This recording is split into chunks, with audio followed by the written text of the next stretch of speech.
I hope na matulungan yung dalawang bata kasi kawawa. I hope na makarating sila sa Pilipinas para makasama nila yung tatay nila. Kasi merong mga plano before na nandito na dapat sila eh. Kaya lang dahil sa nanay. Hello mga Katimpo yata. um, ka Katim Peg, Katim Charity. hello mga kabahog. Kamigo. Kabahog. Mainit na araw po sa inyo lahat mga kabahog.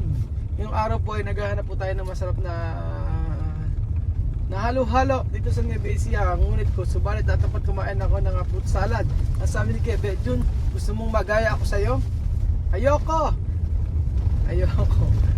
Taas ang sugar ni Kebe, Jun. So ewan ko ba ngayon mainit ang panahon na sarap maghahalo-halo mga amigo. Ngayong araw po mga amigo, meron kami kukwento sa inyo regarding po sa may kay Manong Rico at saka kay Marisol. So grabe pala itong si Marisol nagkakalat na ako yung jowa niya. Pinagkakalat niya ako yung may gusto raw sa kanya. Hindi, seryoso na mga amigo. Totoo yun, pinagkakalat ni Marisol na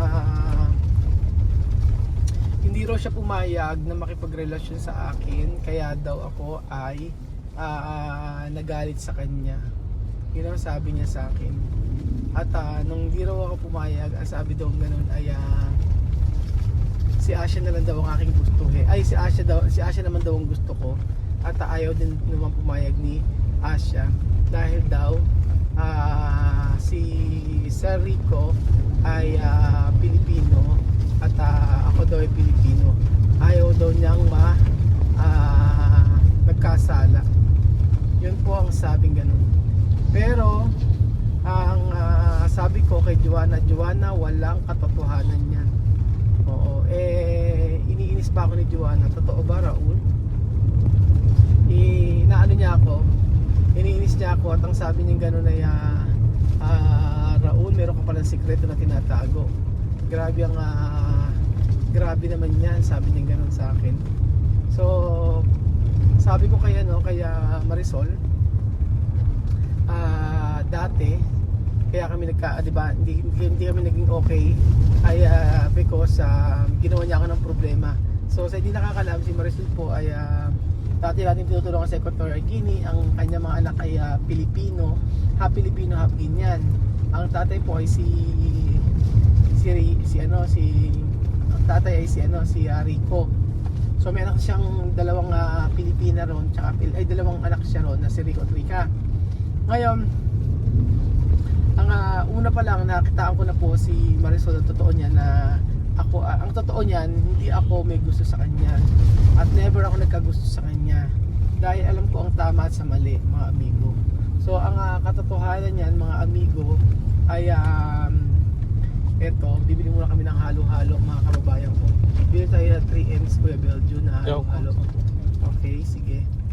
Bili muna tayo ng halo-halo doon sa 4 Mays pala. Dito sa Oo, bili natin sila ng halo-halo mga amigo. So ayan.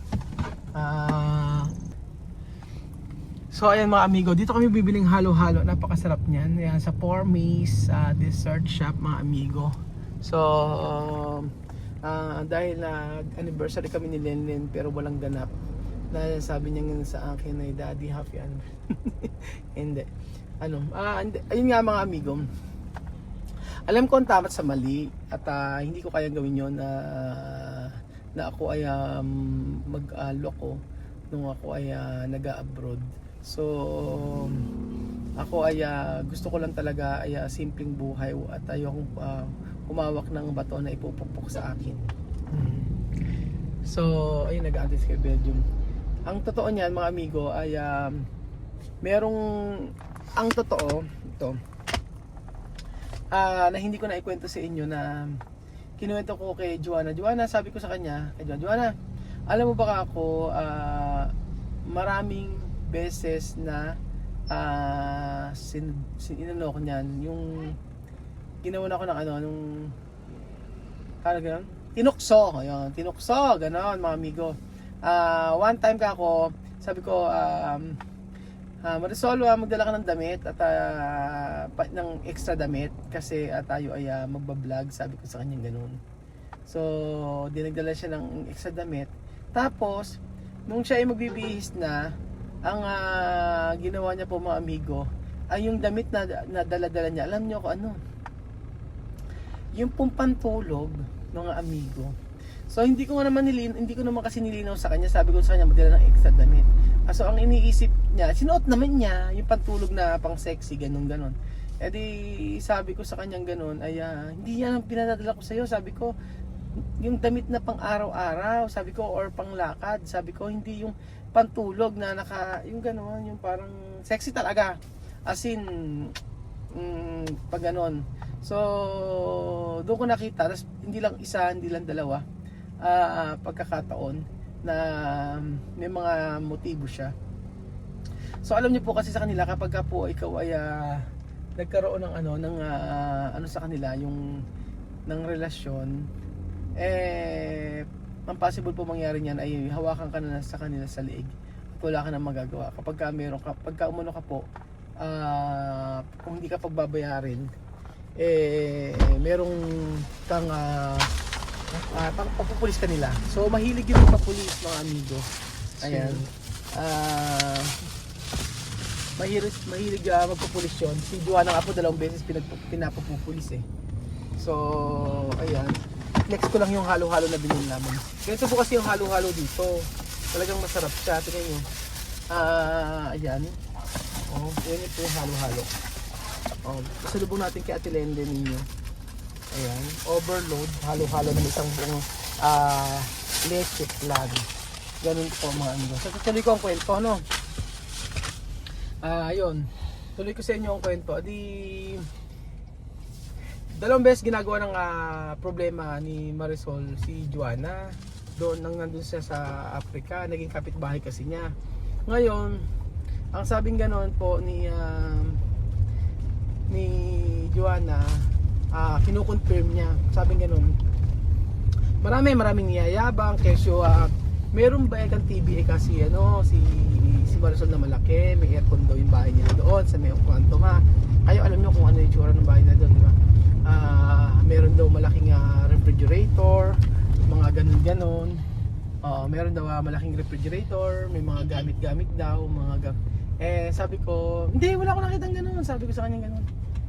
Parang ang istorya ng nila, parang iniyayabang daw ganoon. Tapos kaya kinonfirm sa akin ni Joanna na ganoon. Sabi ko hindi, ang bahay talaga niya ganito.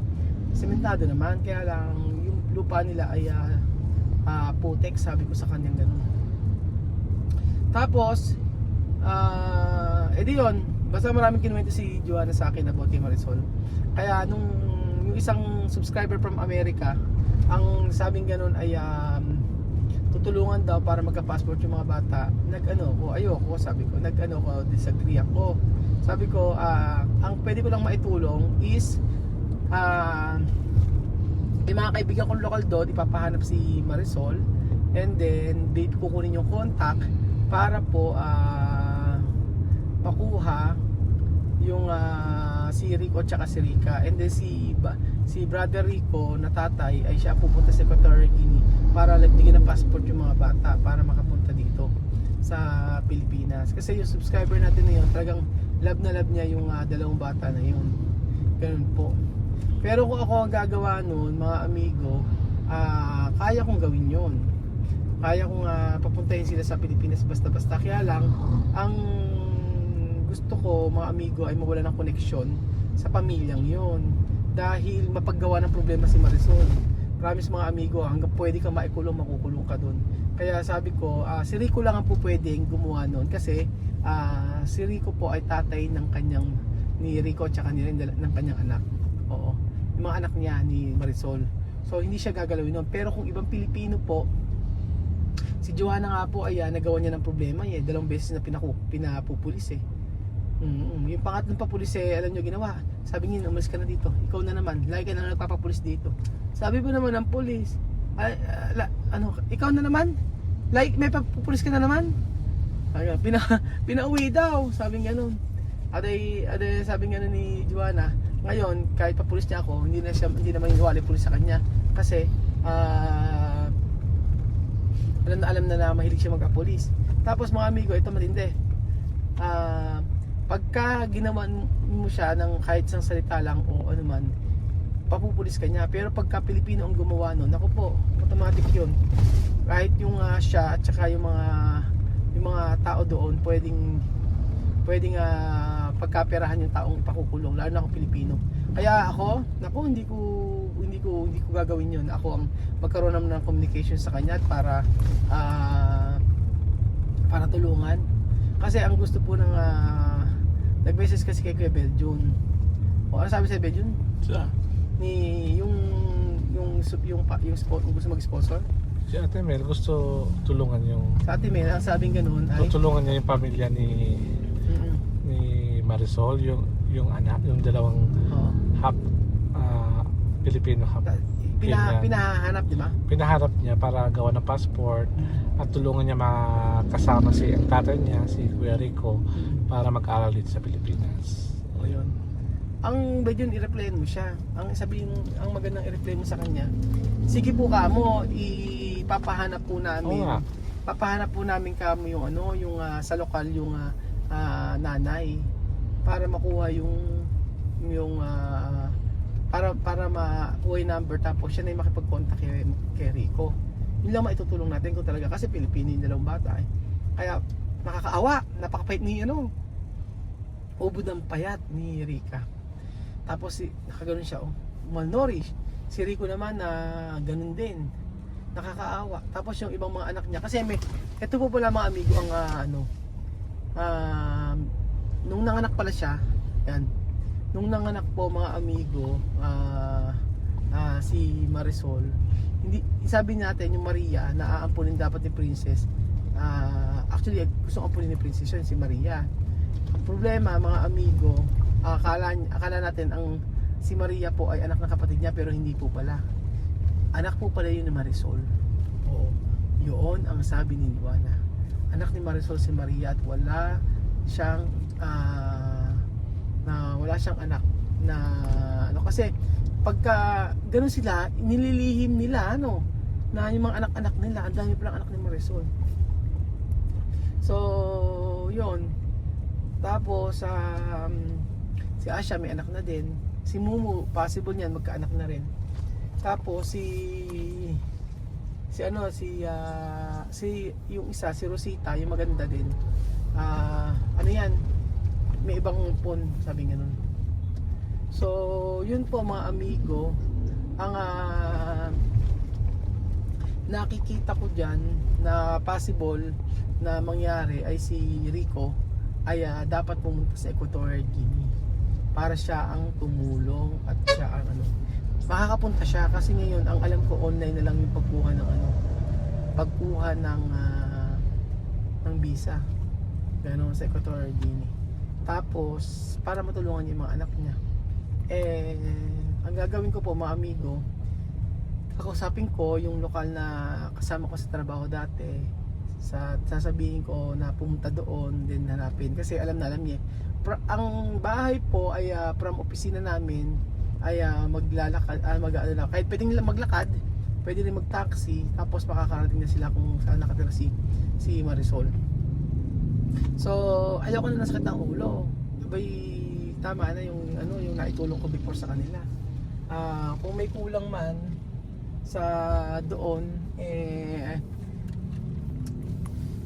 hindi ko nakasalanan niya, kung sana hindi niya ako ginawa ng masama, diba? Sobra na kung nagbigay pa ako ng separation payment. Samantalang ano ba ang ko sa kanya, diba? Wala naman akong obligasyon. Nagbigay ako, binayaran ko yung apartment nila lahat doon. Isang taon may get, nagbayad ako ng apartment. Hindi ko masana obligasyon dahil naawala ako sa mga bata. Binigyan ako ng negosyo, wala din. So, para lang siguro ngayon, si Rico na ang bahala sa mga anak niya. Kayang-kaya niya ng alagaan. Di ba? Kaya niya na alagaan niya pagka nasa Pilipinas. Sabi ng mga anak niya, ano daw, sila na bahala, hindi yung tatay niya. So, ganun po mga amigo. Hindi na kami nagkakausap ni Sir Rico eh. Kasi nga po sa ginawa ni Marisol. Pero tabi pa lang ganun ay wala pala yung cellphone ni Rico. So, ang ano dito ay okay naman tumulong, kaya lang pagka gaya niyan na naaabuso or sobra-sobra na at nagagawa ka ng problema. Sa akin okay naman yung sobra-sobra na ibigay eh, pero ang hindi okay para sa akin yung gagawa ka ng problema. Yun po mga amigo, pagka ginawa ka ng problema, hindi po okay. Hindi po okay yun mga amigo. So, ayun, kausapin mo ng Belgium. Kausapin mo na lang si Ate Mel. Ate Mel. Oo.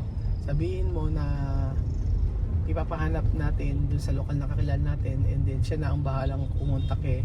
Pero feeling ko nag-visit din sa Kiko ah. Kanino? Kay Sa doon. kabila. Sa kabila. Doon kina kuya. Hayaan mo na. Kung nag-message man, hayaan na natin. Wow. So, ayun po mga amigo, I hope na matulungan yung dalawang bata kasi kawawa. I hope na makarating sila sa Pilipinas para makasama nila yung tatay nila. Kasi merong mga plano before eh, na nandito na dapat sila eh. Kaya lang, dahil sa nanay, hindi natin nagawa yung ganun. Hindi natin nagawa na makarating sila. Sana happy ending. Pero I think meron naman kasing yung tinatawag na panapanahon. There is a perfect time. Perfect time. May God's perfect time. Doon po ako naniniwala mga amigo. So ayan po mga kababayan ko, sasabihin ko lang po sa inyo na masarap tumulong kung ang tutulungan po ay deserving.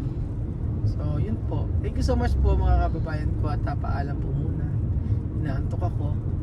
Tulog muna tayo. Kape-kape tayo mamaya. Adios. Bye bye.